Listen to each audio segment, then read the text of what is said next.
फसल काटने के बाद गेहूं के खेतों में लगाई गई आग भारत की एक ऐसी नई समस्या है जो पूरी दुनिया के पर्यावरण पर असर डालती है।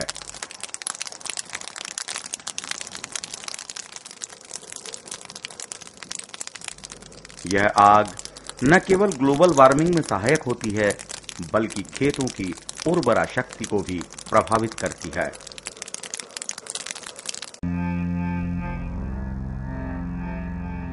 हर साल गर्मियों में लाखों हेक्टेयर कृषि भूमि पर खड़ी नरवाई धधकते हुए दिखाई देती है। नरवाई गेहूं के वे डंठल हैं जो हार्वेस्टर से फसल काट लिए जाने के बाद खेतों में बचे रह जाते हैं। गेहूं के डंठलों में आग लगाने से पशुओं के चारे के साथ वे कीट पतंगे और जीव जंतु भी जलकर नष्ट हो जाते हैं जो अन्य पशु पक्षियों का आहार होते हैं। हमारे देश में ज्यादातर कृषि कार्य मानवीय श्रम से ही होते आए हैं, लेकिन अब पिछले कुछ दशकों से फसलों की कटाई हार्वेस्टरों से होने लगी है।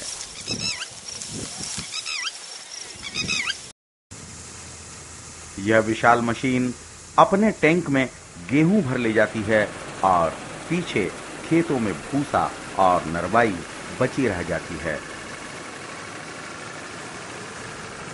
भूसा हमारे पालतू पशुओं का मुख्य आहार है, लेकिन फसल काटने के नए तरीकों से वह खेतों का अनुपयोगी कचरा बनकर रह जाता है। किसान इस कचरे से पीछा छुड़ाने के लिए उसमें आग लगा देते हैं, जिससे चारे की कमी झेल रहे हमारे कमजोर पशुओं का संकट और भी बढ़ जाता है।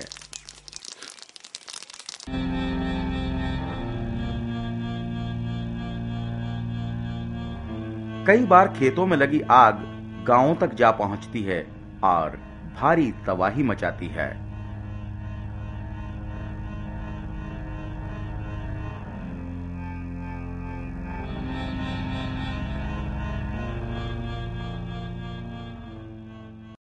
नरवाई सिर्फ पशुओं का चारा ही नहीं होती, उसमें अनगिनत कीट पतंगे और दूसरे जीव पलते हैं। इनमें से कुछ फसलों के मित्र तो कुछ शत्रु होते हैं।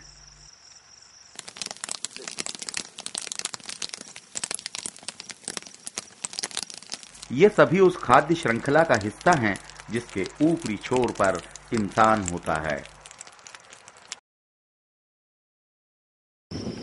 नरवाई जल जाने के बाद झुलस गए छोटे बड़े जीवों की दावत उड़ाने के लिए सैकड़ों की संख्या में पक्षी उतर आते हैं। पक्षियों की संख्या से पता चलता है कि खेतों में कितना जीवन पलता है।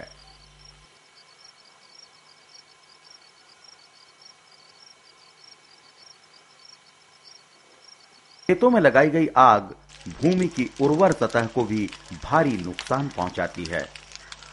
भूमि को उपजाऊ बनाने वाले सूक्ष्म जीव इस आग की चपेट में आकर नष्ट हो जाते हैं। आग लगाने से जो छोटे माइक्रोबायोलॉजी के जो माइक्रो ऑर्गेनिजम्स हैं, बैक्टीरिया, फंजाई, जो खाद बनाने का काम करते हैं, कंपोस्टिंग का काम करते हैं तथा नाइट्रोजन फिक्स करने का काम करते हैं, फॉस्फेट को सॉल्युबलाइज करने का काम करते हैं, और इन सब के साथ साथ कुछ ऐसे फंजाई भी हैं जो दूर से पौधे की जड़ों तक पानी पहुंचाने का काम भी करते हैं। ऐसे समस्त जीव माइक्रो ऑर्गेनिजम्स नष्ट हो जाते हैं।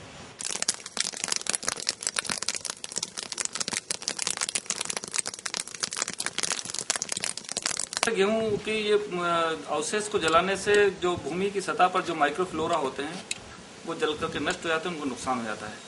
साथ ही जब हम फसल को उगाते हैं तो कई ऐसे पौधों की जो पत्तियां होती है ये जमीन के में गिर करके और खाद बनाती है, जिसको हम ह्यूमस कहते हैं। ये ह्यूमस आगामी दूसरी फसलों के लिए काफी अच्छी होती है, खाद के रूप में काम करती है। तो इस प्रकार से आग लगाने से वो ह्यूमस भी जल के नष्ट हो जाता है, जिससे कि हम एक अच्छे प्राकृतिक खाद से वंचित हो जाते हैं। चूंकि सूक्ष्म जीव एक निश्चित तापक्रम पर पाए जाते हैं और जैसे ही ऊष्मा बढ़ती है वे नष्ट हो जाते हैं। उनके नष्ट हो जाने से खाद बनने की पूरी प्रक्रिया ही जमीन की नष्ट हो जाती है।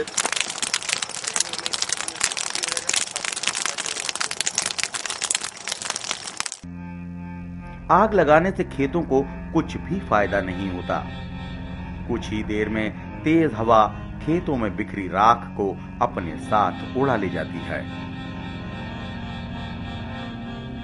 हर साल लाखों हेक्टेयर भूमि में लगाई जाने वाली इस आग से सबसे ज्यादा नुकसान हमारे वायुमंडल को होता है। वायुमंडल के कारण ही पृथ्वी नम और सही तापक्रम पर रहती है। हमारे अस्तित्व के लिए वायुमंडल का ठीक ठाक रहना जरूरी है। आग लगाने से इतना अधिक धुआं होता है, इतने अधिक गैसेस निकलती है जो ग्लोबल वार्मिंग में सहयोग भी करती हैं और उससे तापक्रम भी बढ़ता है।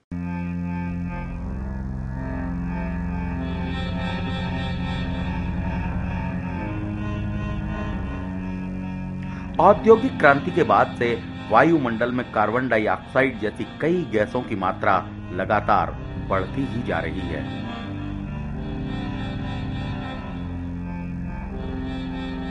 खेतों में आग लगाने के बाद निकलने वाली गैसें भी वायुमंडल में कार्बन डाइऑक्साइड की मात्रा बढ़ाने में मददगार हैं। इन गैसों में हुई वृद्धि के कारण वायुमंडल अब पहले से ज्यादा ऊष्मा जमा करने लगा है। हमारी धरती का संकट तब और भी बढ़ जाता है जब किसान नरवाई में आग लगा देते हैं।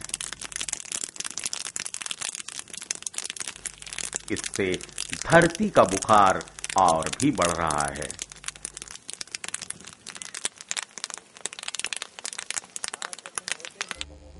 आज सारी दुनिया मौसम में आ रहे बदलावों से चिंतित है। धरती का ताप बढ़ने से मौसम बदलने लगे।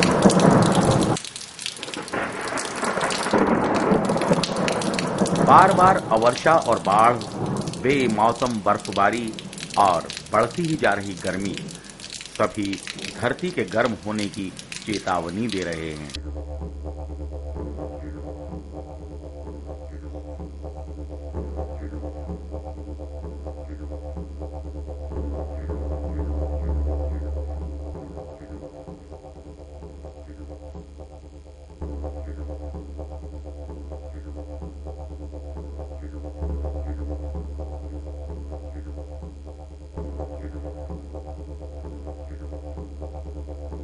दुनिया में गर्मी बढ़ने से कई बीमारियों के रोगाणुओं में विस्फोटक वृद्धि हुई। अब मलेरिया, फीलपांव, डेंगू जैसी कई जानी अनजानी बीमारियां उन इलाकों में फैलने लगी हैं जिन्हें कल तक वहां कोई जानता भी नहीं था। नरवाई में लगाई जाने वाली आग हमारी धरती के बुखार को और भी बढ़ा रही है।